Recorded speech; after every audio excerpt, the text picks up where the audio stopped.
Good morning मित्रांनो. Nippani to Ladakh bike राईडचा आज 7वा दिवस आहे आणि पहाटेचे 6 वाजलेले आहेत. कारण आज आम्हाला मॅक्झिमम 700 किलोमीटर कवर करायचं आहे, कारण का उद्या दुपारपर्यंत आम्हाला चंदीगड येथे पोचायचं आहे. तसे बघायला गेले 700 किलोमीटर हा प्रवास खूपच आहे, पण इम्पॉसिबल गोष्टी पॉसिबल करण्यात मजा आहे ना.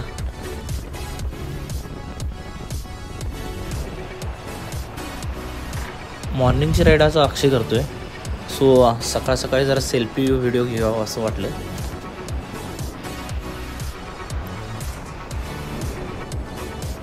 हळूहळू दिवस उजरत आहे आणि व्ह्यू बघू शकता आजूबाजूला. तसे ही गुजरात बाउंड्री आहे आणि आज आम्हाला राजस्थान पूर्ण स्टेट कव्हर करायचं आहे. आज डिस्टन्स जास्त कव्हर करायचं आहे, त्यामुळे पेट्रोलही जास्त लागणार. आणि गुजरातमध्ये नेमके पेट्रोल 93 रुपये म्हणजे 93 रुपीज आहेत. आम्ही पेट्रोल टँक पण फुल केलेले आहे आणि कॅन पण भरून घेतलेले आहे, म्हणजे पूर्ण 700 किलोमीटर ह्यात कव्हर होऊन जाते निवांत.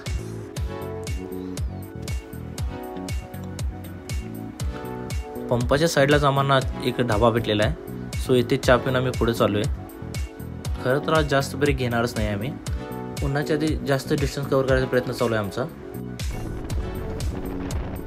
फायनली आम्ही गुजरात बाउंड्री कव्हर केलेली आहे आणि आता राजस्थान बाउंड्रीमध्ये एंट्री करत आहोत.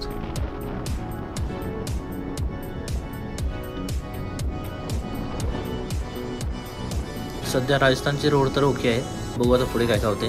बेसिकली आम्ही बाईक रायडिंग करालोय, त्यामुळे रोडचाच तुम्हाला अंदाज देत राहणार आहे. रोड कसे आहेत, कुठे आहेत आणि कशा प्रकारे बांधले गेले आहेत याचेच तुम्हाला मी अपडेट देत राहणार आहे आज.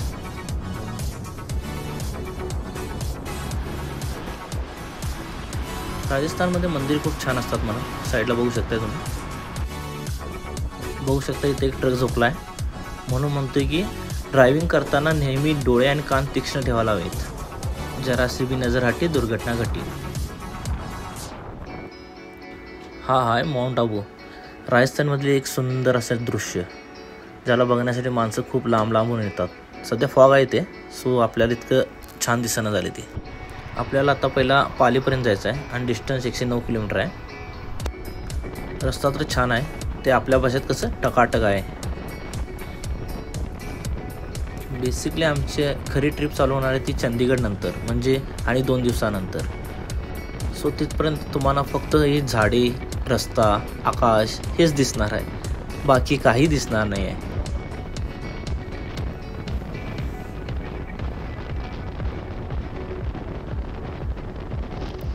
मगापासून बघतोय आपण इथे राजस्थानमध्ये उंच उंच डोंगरावर फक्त एक ना एक मंदिर तरी आहेच. पाली तर पार गेले आपण, पण हा अजमेर हायवे आहे. आपल्याला अजमेरला न जाता तिथून एक शॉर्टकट आहे, त्या शॉर्टकट मार्गे आपल्याला आज आपल्या डेस्टिनेशनला पोचायचं आहे. साईडला बघा, राईट साईडला किती सुंदर असं मंदिर बांधले, खूपच मोठं आहे. आणि येथील कलाकार इतके खतरनाक आहेत ना, म्हणजे दगडामध्ये कोरलेली त्यांची कला बघून ना डोळे एकदम असं थक्क होतात. मुळात ना भारतातील सगळी मंदिर ना इतकी छान डेव्हलप केलं आज, मानण्यासारखं आहे. अजमेर हायवे सोडून आम्ही आतल्या साईडला आलो आहे आणि शॉर्टकट घेतल्या आम्हाला एक चांगलंच दृश्य बघायला मिळाले. हा आहे राजस्थानचा चांगला रोड. पण राजस्थानमध्ये वाळवंट हे सिद्ध झाले, बघू शकता आजूबाजूला नुसतं वाळू आहे, वाळू, पांढरी वाळू.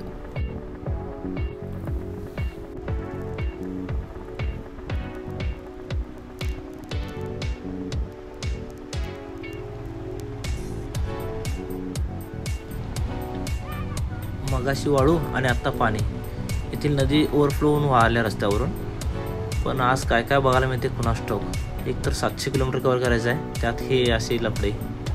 ते जुन्या माणसांनी बोलून गेले ते बरोबरच आहे, कधीही शॉर्टकट घेऊ नका नाहीतर आयुष्याची लागतात. सो आज आमची लागलेले, सो आम्ही झेलत आहे.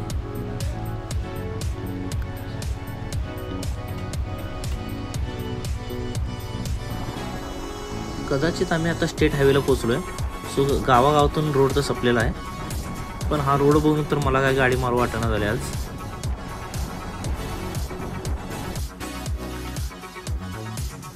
असंख्य कष्टानंतर, परिश्रमानंतर आम्ही आता थोडी रेस्ट घेत आहे. मागे बसून अक्षय वैतागला आहे आणि गाडी मारून मी. सो एका झाडाखाली मस्तपैकी आम्ही जरा विश्रांती घेत आहे आता सध्या.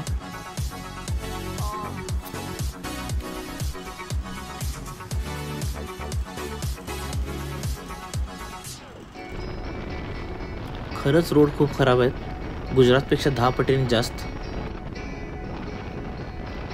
चला फायनली चांगला रोड भेटलेला आहे. सो जास्तीत जास्त अंतर कव्हर करण्याचा प्रयत्न करेन मी आता सध्या.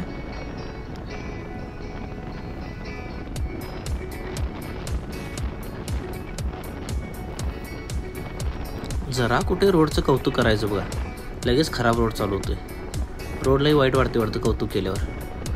त्यात आजूबाजूला गौमाता भेटतातच आपल्याला. संध्याकाळी 5:30 वाजल्यात आणि ऑलमोस्ट आम्ही 400 किलोमीटर कव्हर केले आता. सो ORS ड्रिंकसाठी आम्ही इथे थांबलेलो आहे. रोडच्या साईडला असा एक छोटासा डाबा आहे आणि त्याच्या साईडलाही बसण्याची चांगली उत्तम सोय आहे.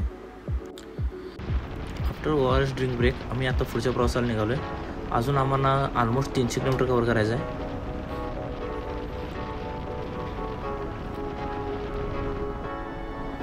काय हा रोड आहे यार, भंगार आहे भंगार, एक नंबरचा.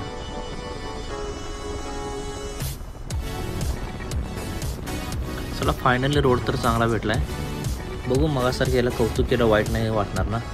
आता पुढे जाऊन आणि हाय तसा रोड द्यायचा. आणि सनसेटच्या वेळेला क्लायमेट एकदम एक नंबर असते. रायडिंग कराल तर जाम मस्त मजा येते. त्यात रोडही चांगला भेटला आता. सो जास्तीत जास्त अंतर कव्हर करायला बघणार आहे मी आता.